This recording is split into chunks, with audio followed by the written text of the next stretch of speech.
Every Day We Fight is a tactics game where you play as 3 people who are stuck in a time loop. Basically, these aliens called Rifters showed up, put some kind of dome over the city and froze everyone in time, except these 3 resistance fighters. The weird part is that every time they die, they wake up back at an earlier point with all their memories and skills intact. So dying isn't game over, but more like hitting a reset button that makes you stronger. The gameplay is pretty different from most strategy games. Instead of just clicking on squares to move around, you walk around in real time. You can sneak around, split your team up, scout out enemy positions before fights even start. There's no invisible grid forcing you into specific spots. When you do run into enemies, you can take time to position everyone exactly where you want them. Maybe get one person up on the roof, another behind cover, that kind of thing. Once combat starts, it switches to turn-based, but the shooting is hands-on. Instead of the game rolling dice to see if you hit like in most tactical games, you actually aim down the sights yourself. The 3 characters have pretty distinct personalities. Leo is your leader, but he's also this paranoid conspiracy theory guy who thinks the government was hiding stuff even before the aliens showed up. Vivian is the smart one.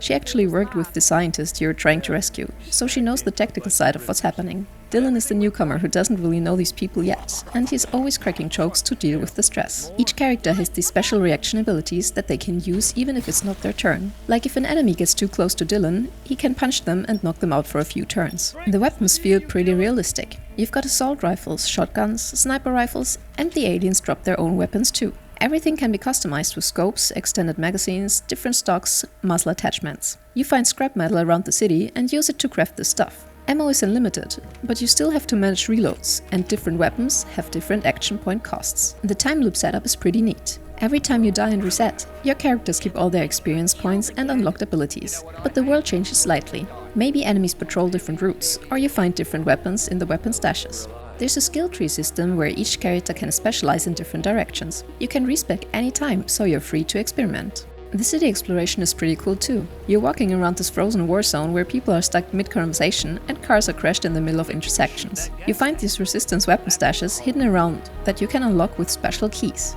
You're collecting lore and backstory about what happened before the invasion, learning about these characters' lives. The main story is about trying to rescue Dr. Faber, the scientist who might know how to stop rifters and break the time loop. The game furthermore has this pretty cool heat level system, where taking on more optional fights makes the game harder but gives you better rewards. You're deciding whether to play it safe and sneak past enemies, or engage them to get better loot and experience. And this sentence concludes today's video. If your time was respected, a like or comment is very much appreciated.